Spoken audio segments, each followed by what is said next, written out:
ce projet IFRAN, qui signifie formation, recherche et animation numérique. Parce qu'en dehors des grands défis qu'on vient de définir, il y a 3 enjeux quasi immédiats. Le premier des enjeux, c'est former un citoyen à la société numérique, c'est-à-dire quelqu'un qui est capable de s'orienter dans son environnement en ayant les capacités à décider dans un univers qui va être de plus en plus connecté. Aujourd'hui, on a 5 milliards d'objets connectés. En 2020, on parle de 50 milliards d'objets connectés.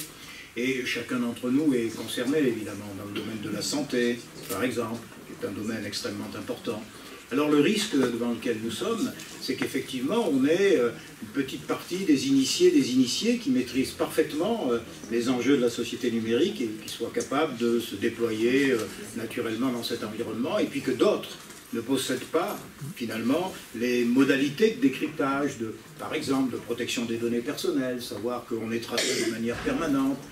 Il y a là une responsabilité de l'éducation nationale, du service public de l'éducation nationale, pour former les futurs citoyens à être autonomes dans un univers de plus en plus complexe et dans lequel on va être, si j'ose dire, entouré d'une multitude de capteurs.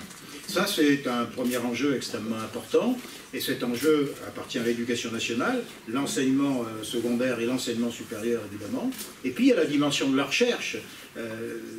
Madame le maire vient de dire tout à l'heure qu'il y a des enjeux économiques extrêmement importants. Évidemment, le domaine de la recherche est concerné. Le big data et son évolution est quelque chose de terrible. Aujourd'hui, le traitement massif des données est absolument capital. Et quand on sait qu'aujourd'hui, il y a 140 000 offres d'emploi aux États-Unis pour recruter des algorithmiciens de très haut niveau, nous avons, nous, dans nos laboratoires de recherche, dans nos universités, dans nos dispositifs technologiques, dans notre recherche-développement, nous avons la nécessité de participer à cette compétition internationale si nous ne voulons pas perdre la bataille des usages. Là aussi, l'éducation nationale a une responsabilité qui est évidemment extrêmement importante. Et je parlais du big data, mais on peut aussi parler des plateformes du futur, qui vont faire parler les objets connectés entre eux, et les machines qui vont faire parler les objets connectés entre eux. Ceux qui vont gagner cette bataille industrielle vont avoir un avantage compétitif considérable. Et puis, il y a le numérique, enseigner et apprendre avec le numérique. Ce qu'on a vu ce matin, là aussi, il y a des enjeux absolument considérables. Et je vais faire très court, mais je pense profondément que le numérique, utilisé en toute connaissance de cause, est susceptible de réduire considérablement l'échec scolaire et les inégalités par rapport aux apprentissages. Pour une raison extrêmement simple. Pour la première fois dans notre histoire, on est capable de présenter une information, un savoir, une donnée, quelle qu'elle soit, avec des habillages différents.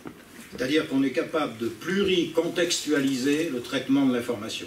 Or, il y a des obstacles à l'apprentissage qui sont des obstacles non pas liés aux propriétés intrinsèques des individus, leur capacité à traiter l'information, mais à la façon dont on présente cette information, parce que certains sont très loin culturellement de cette présentation d'information.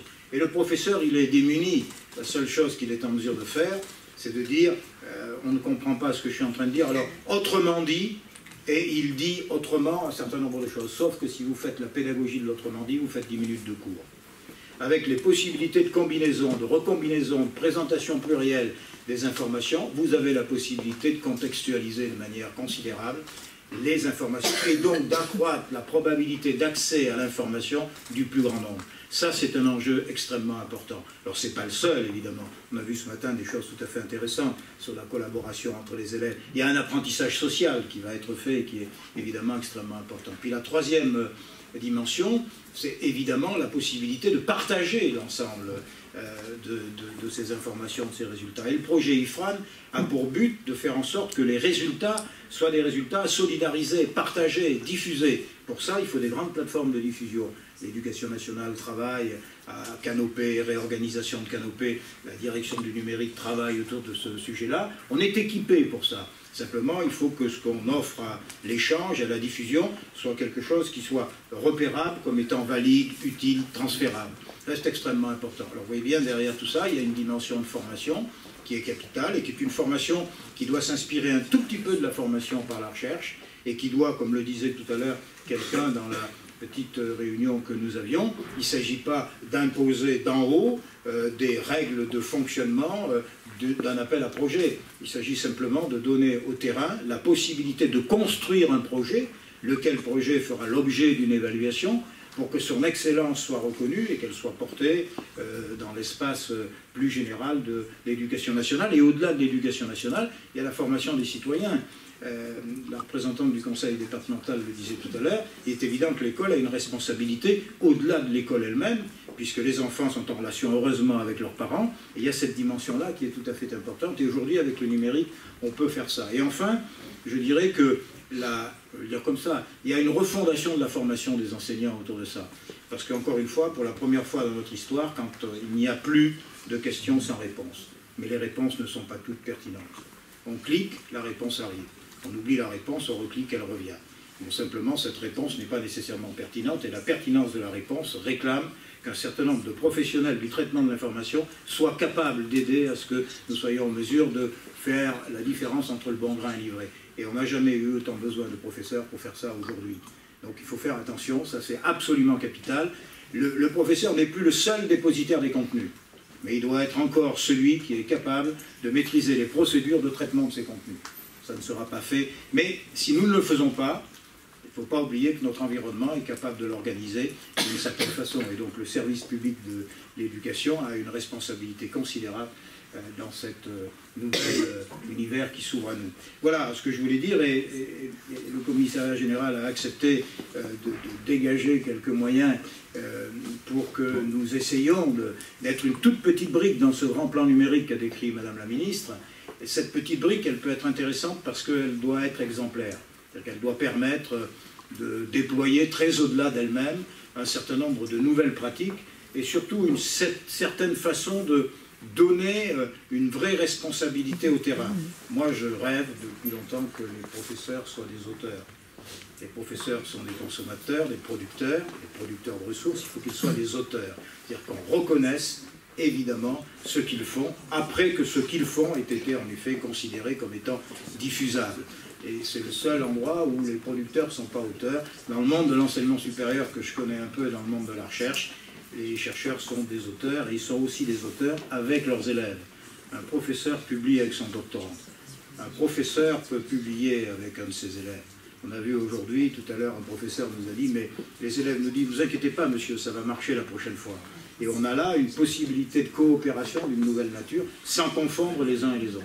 Voilà, c'est un peu ça qui est au cœur du projet IFRAN. Je ne sais pas si les résultats seront à la hauteur de nos espérances, mais j'ai tendance à ne pas en douter après avoir vu autant de gens s'impliquer lorsqu'on va sur le terrain. Je veux dire que cette matinée, c'est une matinée de bonheur.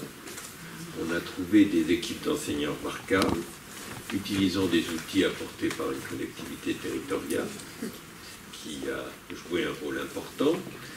Aujourd'hui, je vais donc signer et lancer un appel à projet de 30 millions sur les bases des propositions du recteur Martel.